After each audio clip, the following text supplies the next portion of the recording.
Greetings! I am Herbert Erpaderp, and today I'm going to build this Malifaux Razorspine Rattler.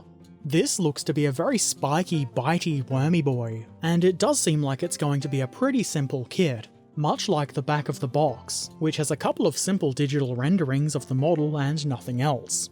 Looks like a Malifaux box, so let's see what's inside. First up, we have this fantastic and really interesting base. This base has a slot in it, though the model doesn't have anything to go into that slot. That's okay though, I'll either fill that in or just use a completely different base. There's also this stat card. This obviously gives you information about the Razorspine Rattler. This is of course a 2nd edition stat card, and it should still be valid until I believe later in the year when 3rd edition Malifaux is released. The model itself should be fine, but you will need to either download or purchase a new stat card. I'm sure that's a pretty simple process.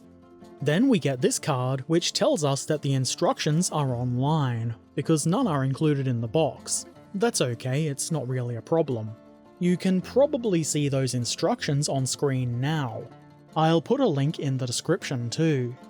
We also get this handy dandy white foam. I'm pretty sure I made jokes about this on my last Malifaux video. Just imagine me making them again and that they are very funny.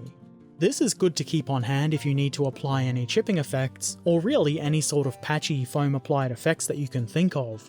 Doesn't have to be chipping, it's just useful to have. All of that stuff is good, but the most important thing is the plastic. So here it is. The Razorspine Rattler comes on this single sprue, which for some reason is labelled Marcus at the top. I don't see any Marcuses around here, but I'll take their word for it. There really aren't too many parts to this model. Malifaux models are usually very nice and neatly moulded, and this one is no different. It's pretty neat and I can't see much in the way of mould lines. They are of course there, but you shouldn't have much trouble removing them. I quite like the nice deep gaps between the scales. Are they scales? Armoured plates? Either way, I'm sure you know what I mean. These parts look to be pretty decent. Let's see how they go together. It seems like the first step is to put together these two, wide, wingy, flappy bits. I have no idea what you would call this. A very wide neck? Who knows? To me, it wasn't immediately obvious how this should go together. There isn't really any keying, but you can kind of tell when the parts are more or less sitting together properly. Still, it's a bit fiddly, and I nudge it back and forth quite a bit until I'm satisfied with how it fits. Still, it's not a perfect fit. I'm kind of hoping that the join gaps will blend in with the other gaps that should actually be there. They are a bit deeper, but I think maybe they'll be a little bit less obvious when paint is applied. Next comes the top of the head. There's no keying here either, but it does seem pretty obvious when it's lined up properly. Just give it a bit of nudging until it seems centered, and it's on. It's looking pretty good so far, but then I tried to add this spine part. I was kind of surprised by this. Unfortunately, it's a pretty bad fit, and I spent a lot of time trying to squeeze this into place. Maybe it was just me being incompetent, but it can't be entirely me. I think what we have here is a poor design choice. I had to apply a lot of force and pressure, I guess those are the same thing really, but I had to apply a lot more pressure than I do on most kits just to get the parts to go together, which was unsurprisingly made harder by the spiky bits. I don't want to break them, and I don't want to be stabbed by them either. Eventually I did get the part into place, though I couldn't really tell you how I did it, and it certainly wasn't done without a few choice words. The part is on, but I'm disappointed with the fit. It's probably the worst fitting Malifaux thing I've ever done. The gap behind the head is quite awful. Oh well, let's move on. I add this small piece of tail. All of the rest of the parts coming up are tail, so don't expect too much variety. There is a sort of keying here that helps you get the part on the right way, though it doesn't lock anything into place. You'll just have to eyeball that, though it is pretty easy. Then comes the next piece of tail. I left the model to sit for a short while before attaching this, and each following piece, just so that I don't inadvertently bump the previous pieces out of place while trying to attach the new parts. Again, this part has a keying that only really acts as a guide, and doesn't lock anything into place. Try as I might, I couldn't get this one on without that little gap at the bottom.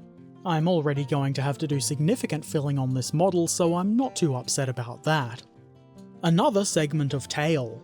Let's pretend to be surprised. Ooh, tail. This one goes on the same way as the others, though it does fit better than the previous part. And finally, the final piece of tail.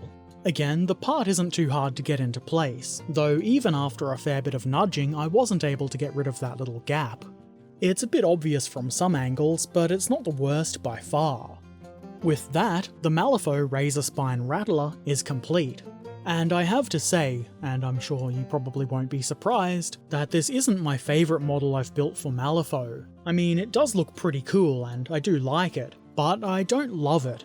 It's got so many gaps, and the fit of that spine part was just awful. I mean, those gaps will be filled in, and it should look fine after that, but the point still stands. If a model isn't fun to put together, I'm not going to really enjoy it, am I? I think that makes sense.